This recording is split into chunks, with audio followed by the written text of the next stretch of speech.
दोस्तों, संसद में ऑपरेशन सिंदूर पर चर्चा जारी है, लेकिन इस चर्चा के बीच बहुत से ऐसे पल भी आते हैं जो राजनीतिक चुटकी लेने का मौका एक दूसरे पर अलग अलग पार्टियों को दे देते हैं। जैसे कि रक्षा मंत्री राजनाथ सिंह की जुबान से निकली हुई ये बात कांग्रेस पार्टी ने पकड़ ली।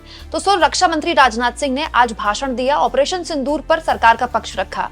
हालांकि इसको लेकर अलग अलग तरह की बातें अब कही जा रही हैं, आलोचना सरकार की जा रही है कि सरकार ने वही बात रिपीट की जो मीडिया पिछले 2 महीने से देश को बता रहा था। सरकार ने पहलगाम आतंकी हमले में शामिल आतंकवादी कहां हैं, इसका जवाब नहीं दिया। सरकार ने यह भी नहीं बताया कि कितने विमान गिरे, सरकार ने यह भी नहीं बताया कि कितने राफेल को नुकसान हुआ।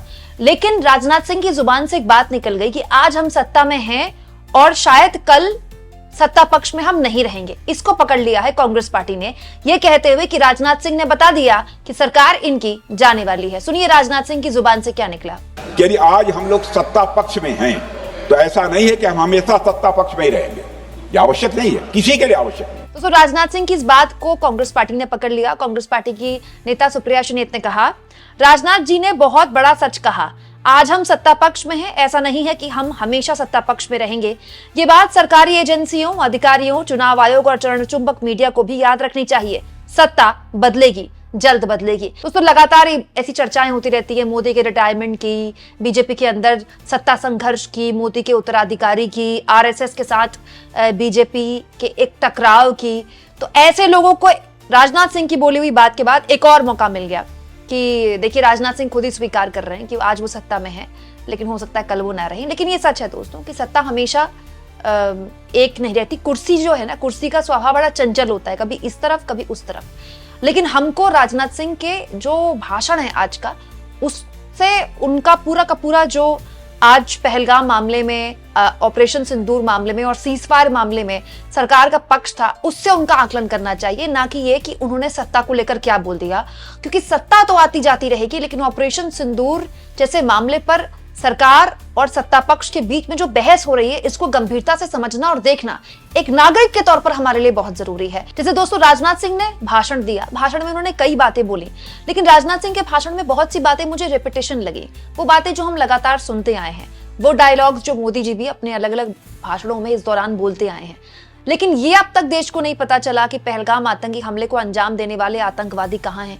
ये भी नहीं पता चला कि सीजफायर के मामले में ट्रंप को लेकर भारत का रुख क्या है। ट्रंप का नाम भी नहीं लिया राजनाथ सिंह ने, क्योंकि दोस्तों अजीब बात यह है कि ट्रंप आज भी लगातार यही बात बोल रहे हैं। और तो और राजनाथ सिंह का भाषण सुनकर मुझे हैरानी ज्यादा इस बात पर हुई दोस्तों कि राजनाथ सिंह ऐसे वक्त में भी पूर्व की सरकारों को कोस रहे थे। दोस्तों आप खुद सुनिए रक्षा मंत्री के भाषण का एक छोटा सा अंश।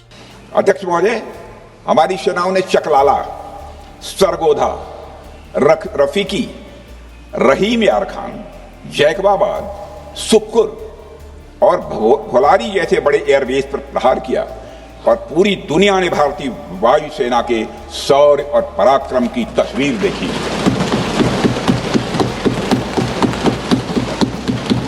अध्यक्ष महोदय, ऑपरेशन सिंदूर ट्राई सर्विसेज कोऑर्डिनेशन का एक बेमिसाल उदाहरण था। जब भारतीय वायुसेना ने आसमान से हमले किए, हमारी थल सेना ने जमीन पर मोर्चा संभाल लिया। हमारे जवान नियंत्रण रेखा पर पूरी ताकत से डटे रहे और पाकिस्तान की हर हरकत का करारा जवाब दिया।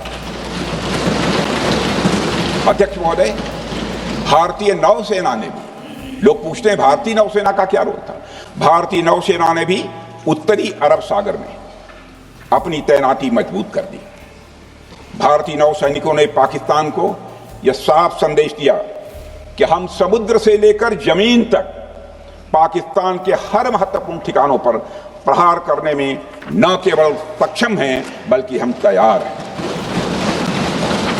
अध्यक्ष महोदय, इस ऑपरेशन का मकसद टेररिस्ट कैंप्स और उनके सपोर्टर्स को टारगेट करना, उन्हें नेस्त नाबूद करना था और यह साफ संदेश देना था कि भारत आतंकवाद के विरुद्ध जीरो टॉलरेंस रखता है।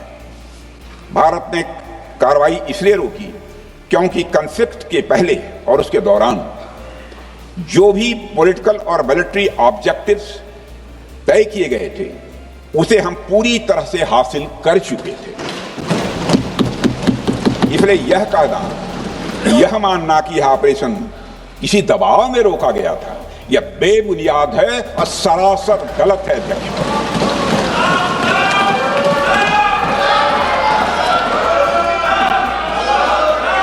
मैं सदन को फिर से आश्वस्त करना चाहता हूं, आपने राजनैतिक जीवन में अध्यक्ष महोदय,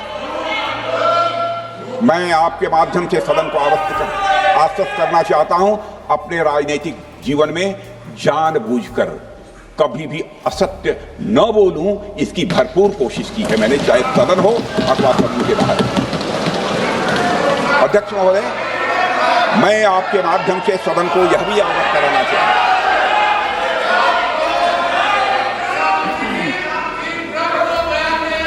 प्लीज बैठिए। आप क्यों खड़े? अध्यक्ष महोदय, मैं आपके माध्यम से सदन को यह भी अवगत कराना चाहूंगा कि सीमा पार करना या वहां की टेरिटरी कैप्चर करना इस ऑपरेशन का उद्देश्य नहीं था। ऑपरेशन सिंदूर प्रारंभ करने का मकसद था अध्यक्ष महोदय, उन टेरर नर्सरीज को खत्म कर देना जिन्हें पाकिस्तान ने बरसों से पाला पोसा हुआ। और यह ऑपरेशन उन मासूम परिवारों को न्याय दिलाने के लिए लॉन्च किया गया था जिन्होंने पाक स्पॉन्सर्ड टेररिस्ट अटैक्स में अपने प्रियजनों को खोया था। हमारी सेनाओं ने सिर्फ उनको टारगेट किया जो इन आतंकियों को सपोर्ट करते हुए भारत पर हमला करने की कोशिश में लगातार शामिल थे। अध्यक्ष महोदय, ऑपरेशन सिंदूर का ओवरऑल पॉलिटिको मिलिट्री ऑब्जेक्टिव यह था कि आतंकवाद के रूप में प्रॉक्सी वार लड़ रहे पाकिस्तान को सजा दी जाए, और इसी वजह से आर्म फोर्सेस को पूरी आजादी दी गई थी कि वे अपने टारगेट खुद चुनें और करारा जवाब दें। और इस ऑपरेशन का उद्देश्य कोई भी युद्ध छेड़ना नहीं था, बल्कि फोर्स के डिमॉन्स्ट्रेटिव यूज से एडवर्सरी को झुकने के लिए मजबूर करना था। 10 मई की सुबह जब भारतीय वायुसेना ने पाकिस्तान की मल्टीपल एयरफील्ड पर करारा प्रहार किया तो पाकिस्तान ने हार मान ली अध्यक्ष महोदय, और हॉस्टिलिटी रोकने की कोशिश की। अब रोक दीजिए महाराज। उन्होंने एक कोशिश की, हमारे डीएमओ से बात की, महाराज अब रोक दीजिए, बहुत हो गया। यह पेशकश इस कैबिनेट के साथ स्वीकार की गई थी।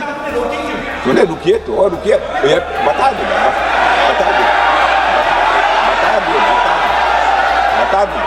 अब बैठ जाइए,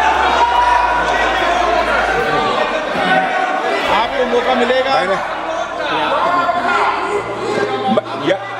यह क्यों रुका, इसका पहले ही मैं पूरी तरह से वर्णन कर चुका हूं अध्यक्ष महोदय।